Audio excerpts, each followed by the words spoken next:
Story number 1, titled The Old Man Kidnaps Me, Thinking I Am a Reincarnation of His Dead Wife, by SweettalkerSweetalker. On a rainy night in the era before cell phones, I was 18, walking a very long way home from work, and I foolishly accepted a ride home from a strange man. Small town girl living in her lonely world, and I'd just gotten off a double shift. He was elderly, acted genuinely concerned for me, and I saw a Bible in the back seat. Probably safe, right? The car was old and broken down, and he had to get out to open the door for me. It took him a while as he had trouble waiting with a bum leg. He told me the passenger door didn't open from the inside. I immediately felt weird, but years of nice girl training told me he's gone to so much trouble, just don't say no. We chatted for a while, and he politely complimented my uniform, my hair, and he told me I looked like his late wife, and that her spirit must have led him to help me get home. It sounded very sweet the way he told it. The conversation turned to if I was still in school, what my hobbies were like, and gradually turned to whether or not I was on my period, which was rude, but he acted like it was going to be the punchline of a joke, so I laughingly asked him why he would want to know. He said very calmly, because if you're fertile, we should start trying for a family right away. Oh, shit. He said that God had kept him lonely for years, but now, because I looked so much like his late wife, it was clear I was meant to be his, so he started life over again, and finally have lots of children like his wife was able to do so. He grabbed my hand and kissed it and said, I can't wait to show you our new bed. I told him I forgot something at work. He told me I could get it tomorrow. I told him I needed the pee, and he said I could hold it until we got home. He wasn't going to let me out. He kept talking how things were different back then, and how men are the head of the household, that women are to follow their fathers, and then their husbands. God says this, and God says that. He talked about his wedding day, how his wife's father had given her to him. So I blurted out, you're going to get my father's permission to marry me before taking me to your home, right? God would want that, right? You need to do that because otherwise we would be living in sin, and the marriage bed is not holy, which I remembered from many days of church sermons. He got offended then, and said he knew the Bible better than I did, and of course he knew he had to ask my father for permission. I told him that we couldn't live together in sin, and we should go to my house before going to home, and I reminded him that the street wasn't far, still trying to keep the conversation light and joking. I told him that's what a godly man would do, and he wholeheartedly agreed. Then we got to the street where I had previously told him I lived. He asked which house was my parents'. I gave him a fake house number far away from mine, and had him drop me there. He wanted to come inside. I told him I needed to let my parents know about God sending me a husband before he could meet them. I said it would take a few days, come back tomorrow.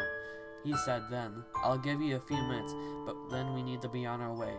I told him to drive around the block so I could have time to pack my clothes. He nodded and finally opened the car door. I ran to that house's door, waved him until he drove away, then sprinted to my house, where I lived alone. Double-bolted my door and put the couch in front of it last night. Never saw him again. I did not call the police, though I wish I had. I moved in with my boyfriend a few days later, and I insisted on waiting at work until he could pick me up every night. Story number 2, titled Stalked for Nearly a Year When I Was a Little Girl, by SensitiveSunny. This took place when I was around 7 or 8, so my brother must have been 12 or 13 when this happened. Since my brother was now considered a teenager, my dad figured it would be safe to stop asking my grandmother to pick my brother and I up after school because he couldn't stop what he was doing and come pick us up. He was an extremely hard-working single father. Anyway, so my brother and I started walking home alone after school after getting off the bus. It was like a 2-minute walk back to our place from the bus stop. Shortly after, a middle-aged man with the creepiest vibes started showing up across the street from our house, and he would just stare. Mainly, he wore this beat-up, extremely dirty and vibrant jumpsuit. Only reason I saw him was because of that jumpsuit that looked like it belonged in the 80s. He wouldn't do anything. He'd just stare at our house from across the street. He'd usually appear 5 minutes after we got home, and then he'd leave about 5 to 10 minutes before my dad got home. At first I thought he was just a strange new neighbor. It wasn't uncommon in my area for creepy old men, pedophilic construction workers, and drunk college students to lurk around town. It was about all my dad could afford at the time. After a while, though, I got a bad feeling that he wasn't a neighbor. He grew somewhat ballsy. At this point, he had been openly observing us for about half a year. It soon escalated from him just staring at us when he got home to him physically waiting at my brother and I's bus stop. One, I already hated going home after school, and now this creep is practically unavoidable. I was a bundle of nerves, and so was my brother. When we got off the bus and saw the guy standing there, staring at us, I immediately grabbed my brother's hand and started fast walking home. I hated hearing his footsteps lurk behind us. Absolutely hated it. My scaredy cattle meter was finally off the damn charts that I was begging my brother to call the police. Instead, he grabbed the metal baseball bat that was next to the door and told me that if anyone besides our dad walked through that door, he'd kill them. I was so mad at him for weeks after, but looking back now, I kind of extremely admire my pre-adolescent brother who would be willing to do anything to protect his little sister. That night, we finally told our dad about our daily evening visitor. He was furious, but also sad that his kids didn't tell him sooner. We felt like it was somehow our fault that this man was following us, so we figured that my brother and I would get in trouble for the man's actions. A creepy man had been stalking his kids for nearly a year without his knowledge. He was devastated. I sympathize with him now. My dad talked to a woman who waited at the bus stop for her son and explained the situation to her. She had thought that the man was someone he asked to watch us since she noticed our grandma no longer picked us up. After my dad talked to the woman, my brother and I never saw our stalker again. Years later, I found out that the woman, while waiting for her son to get dropped off by the bus, noticed this creep in the same jumpsuit and the same toque. She walked right up to his face, told him, "If you don't leave these poor kids alone, I won't even call the cops. I'll take my matters into my own hands and beat the living hell out of you. I never want to see your face around here again." She was a tough, mean-looking lady, but a huge softie with the biggest heart ever. Anyway, she was mean enough looking that the guy never lurked outside our home or bus stop again. Not sure if this would serve as any significance to you guys, but my upstairs neighbors later claimed that they used to see him go dumpster diving down the street from our old house.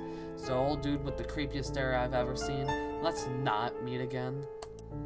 Story number 3, titled Almost Stalker by Guns Go Bang, X1X. This happened when I was 19 or 20.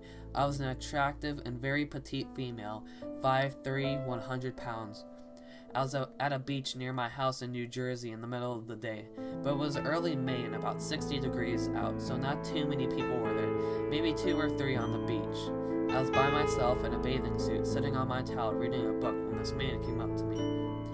He was probably in his late 30s, early 40s, fit and what most people would consider attractive. He sat down on my towel and asked me what I was reading. I was already freaked out that a stranger would come up and sit on my towel with me, but I answered.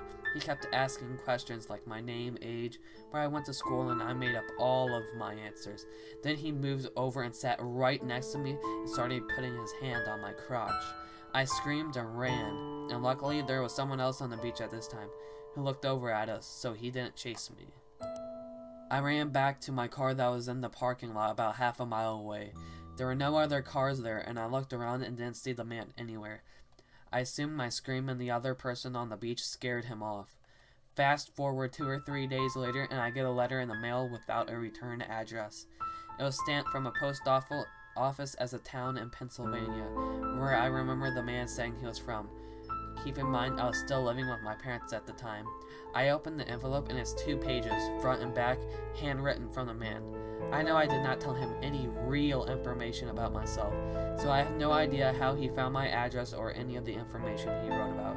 He knew my full name, the school I went to.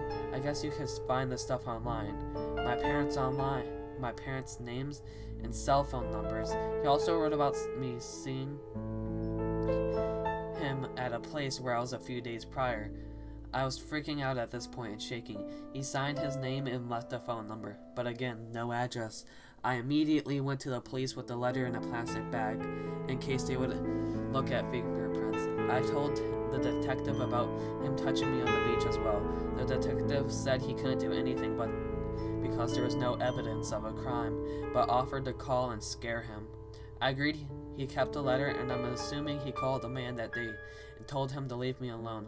I never heard from him again, but I was sure saw him following me in a car shortly after.